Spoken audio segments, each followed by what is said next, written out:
the thing about Instagram is that, some jerk from, wherever in the world can comment and say, I'm never going to your restaurant. You guys are going to fail.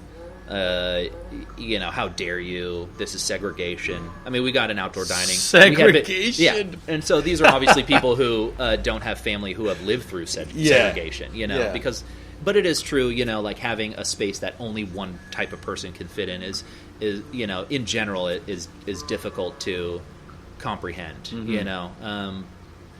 We had been doing outdoor dining. Sonoma County was pretty cautious, and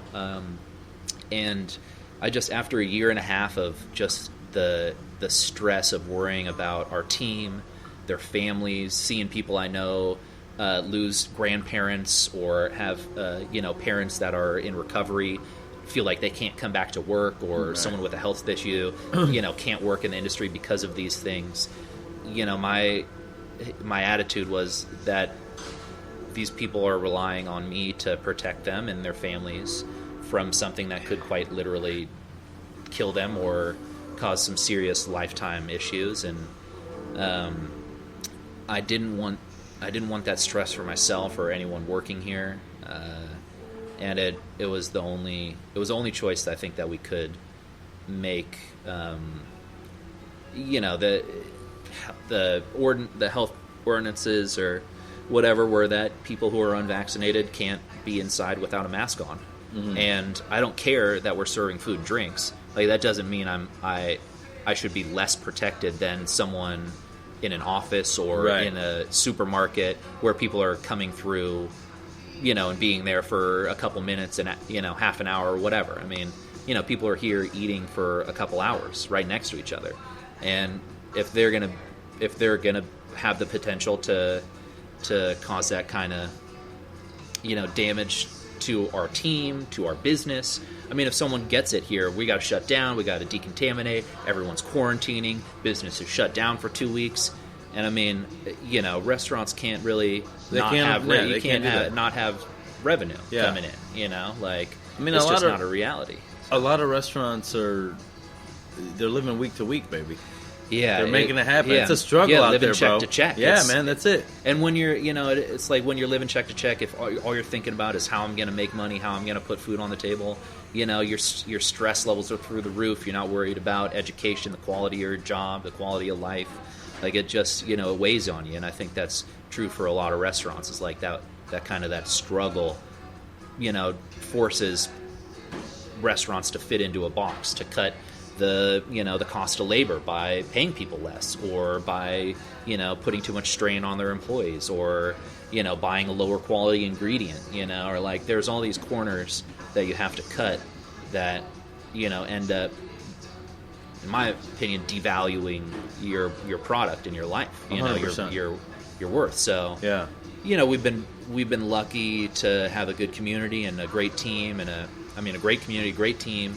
Very supportive and hardworking, and we've tried to pay people enough to live well. We've tried to distribute things a little bit more equitably between the front of the house and back of the house, and pay for good food, pay people well to work hard, and to treat them with the respect and the kindness and the appreciation that we all want as working. We're our partner Joe, chef here. I mean, we're here working, and we want to be in an environment where we feel supported and respected and appreciated, and that can only, I feel like you gotta lead by example, and something you said earlier, not manage with emotion. You gotta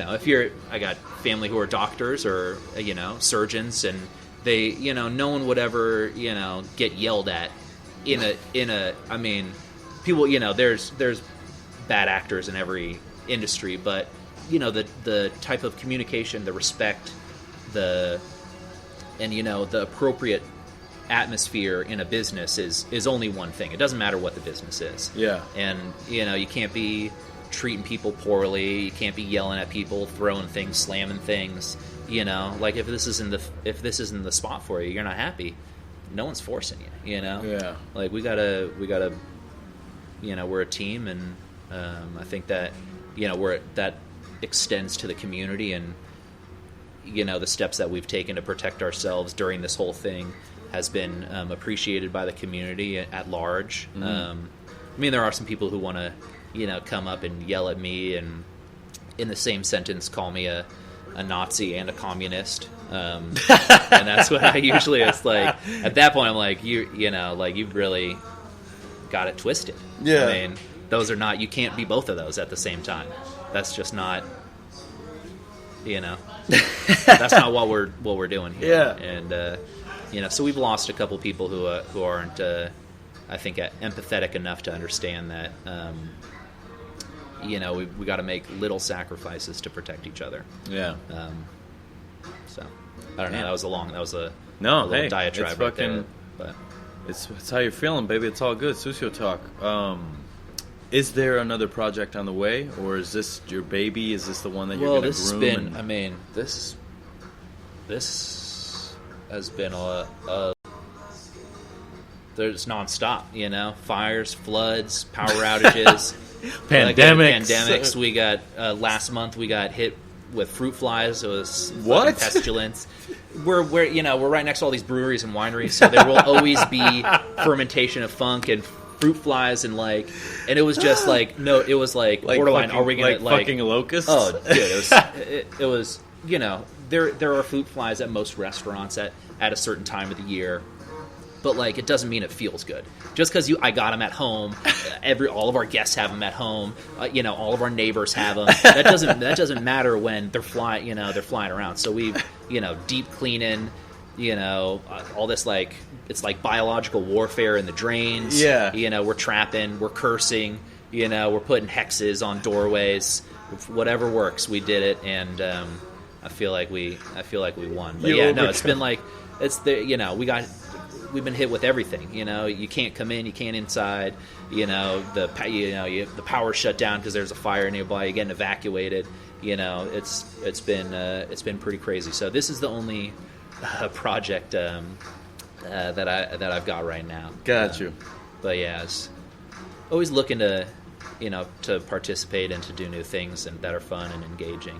Yeah. Fuck yeah. But yeah, I had a couple babies recently, which is a whole nother. Oh, dope. Yeah, got a Victoria. Shout out. Yeah, Vicky Fresh. We've got a 2-year-old Xena, just turned 2, and a 3-month-old Ezra, baby boy. Yeah. Happy, healthy. Xena, like the warrior? In my mind, yes, definitely. In Victoria's mind, don't tell her that. She was born in St. Petersburg, Russia, and moved to Brooklyn when she was 13. But the name Xena is kind of a short name abbreviation of Zinaida or something. I don't know. I grew up in Spain. My Russian pronunciation is terrible. Yeah. I get corrected all the time. But. Did you just get roasted by your parents the whole time? Oh yeah. Well, there's no point. I don't even try. Yeah. And it just for me growing up watching Xena Warrior Princess, I was like, this is the one, because I appreciated her and what she did, what she stood for, you know. I'm pretty sure she was a lesbian. Yeah, I mean, she was pretty close with her sidekick there. I didn't really get it when I was young, but I was into it. Yeah. So Xena that was an dope, easy man. call. Yeah. She didn't even have a sword. She had a circular thing. Yeah. Yeah. I don't know. Yeah. It's been a while. I'm sure if you terrible show. Rewatched a show, it would. Yeah. That and Hercules was the same show. Yeah. Oh, Kevin Sorbo. Yeah, that's his name. Okay, I'm thinking of him, but I'm like, it's not Fabio. No, kinda. Yeah, but no, definitely not. Fuck yeah. Well, fucking thanks for being on the show, man. Oh, what a pleasure. Thanks for Sucio talking it up, man. So great seeing you. Yeah. Love watching what you're doing, listening to the people that you're talking to, and seeing you out there showing love to all these talented people. It's an honor. Someone's got to fucking document it, bro. Yeah, right. You know, these stories got to get told out here. Yeah. And, when I blow this up, we'll have some panel discussions, maybe with you and the rest of the the bar owners around here. Talk about locusts and, and fires and floods. Yeah, fight. Be underneath the grease trap. Yeah. Cleaning it out, doing plumbing. Trying to fix whatever we can. Clean. Washing dishes to doing paperwork and payroll and boots on the ground business owner. That's what it's about. Some people don't. People are like, yeah, I'll start my own business, and I'm like, you don't know. I say, don't do it. You'll work hard, baby. Don't get into restaurants. If you like your your life and emotional health. Well, I think it's getting a lot easier now. When we're treating people nicer. Yeah. So hopefully we get some cool candidates coming up here, and I can't wait to see what the future holds for our industry. Sucio Talk. Signing off, motherfuckers.